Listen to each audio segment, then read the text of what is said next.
Assalamualaikum warahmatullahi wabarakatuh.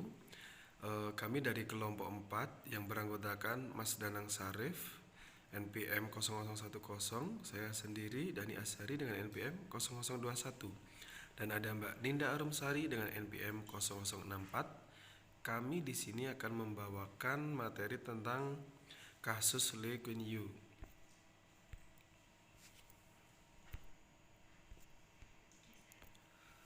Pihak yang bernegosiasi melompat ke kurva kedua studi kasus Lee Kuan Yew, yaitu di sini ada isu negatif karena citra Harley di film Amerika yang menggambarkan anggota gangster. Yang kedua ada persaingan dengan motor Jepang, yaitu ada Honda, Suzuki, Kawasaki, dan Yamaha. Yang ketiga, disuntik modal oleh American, ada Forwarding Company atau yang disebut dengan IMF. Yang keempat, karena IMF terlalu tinggi, mentargetkan produksi akibat kualitas terkait sudah dikenal sebagai motor cepat rusak dengan tangki mesin, paskor, dan lain-lain, merugi sampai dengan kurang lebih 50 juta di tahun 1981.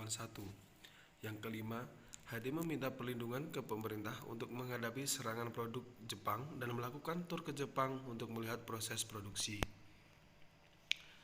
Melompat ke kurva kedua, studi kasus Folkways dan pemasaran radikal Harley Davidson. Hasil kunjungan mengadopsi konsep just in time dan quality circle yang disadari sebagai sumber permasalahan. Melakukan perubahan radikal meliputi merekrut bukan karyawan tapi misionaris. Yang kedua, love dan respect your customer, create community customers. Yang ketiga, celebrate uncommon sense atau use market research constantly. Dan yang terakhir ada the CEO must own the marketing function. Perubahan sebaiknya dilakukan pada saat organisasi mengalami kejayaan karena masa itu percaya diri besar, cash flow cukup, dan SDM yang tangguh. Itu ada waktu yang sukses. Paradox of change. Di sini ada yang pertama, konsep yang mengajarkan para eksekutif tidak menunggu sampai dalam keadaan sakit untuk melakukan perubahan. Perubahan artinya tidak membiarkan perusahaan melewati kurva S, namun melompat ke kurva kedua. Yang ketiga, good is the enemy of greed.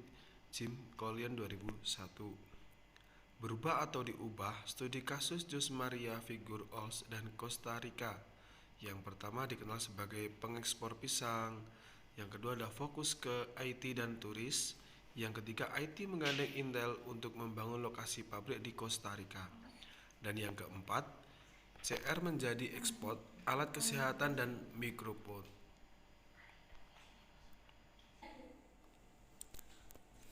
Selanjutnya materi adalah berubah atau diubah. Jadi studi kasus Jose Maria Figueroa dan Costa Rica. 1. Dikenal sebagai pengekspor pisang. 2. Fokus ke IT dan turisme. 3. IT menggandeng Intel untuk membangun lokasi pabrik di Costa Rica.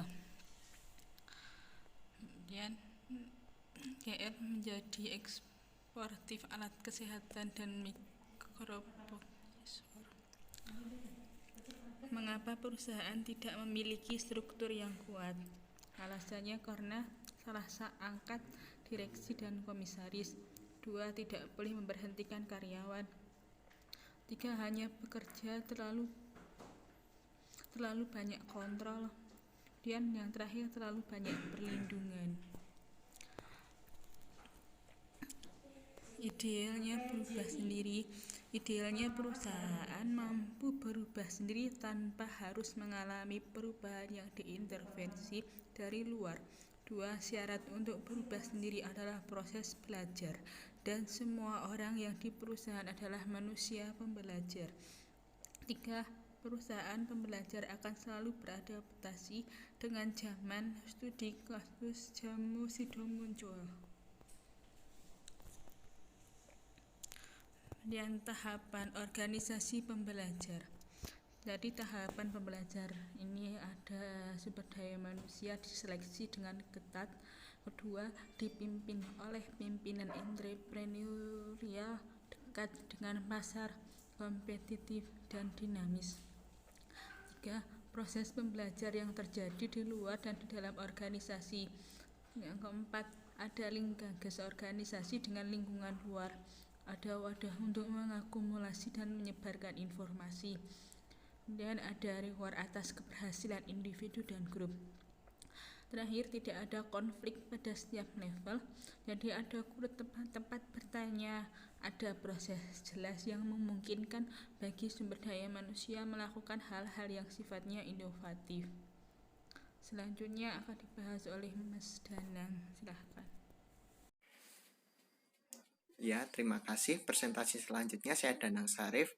Di sini ada studi kasus Lee Kuan Yew yang dikenal sebagai Perdana Menteri yang sukses di Singapura dan menjadikan negara tersebut termakmur di ASEAN. Di sini dijelaskan profil data diri atau histori dari Lee Kuan Yew. Lee Kuan Yew merupakan politikus sekaligus pengacara yang pernah menjadi Perdana Menteri Singapura dari periode 1959 sampai 1990. Selama pemerintahannya, Singapura menjadi negara paling makmur di Asia Tenggara. Dikutip dari biografi, Lee Kuan Yew menjadi Perdana Menteri terlama dalam sejarah dunia, yakni 31 tahun. Lee naik melalui jajaran sistem politik negaranya sebelum menjadi Perdana Menteri pertama Singapura pada 5 Juni 1959.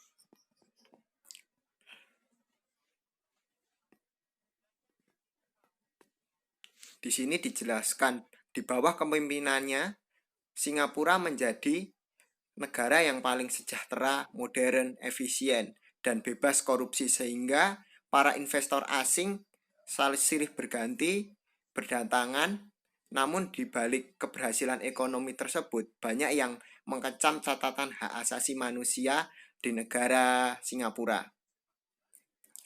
Lee mengundurkan diri sebagai Perdana Menteri pada tahun 1990 dan digantikan putranya Lee Hsien Loong menjadi Perdana Menteri di 2004. Karir politik Lee Kuan Yew dilansir dari Britannica.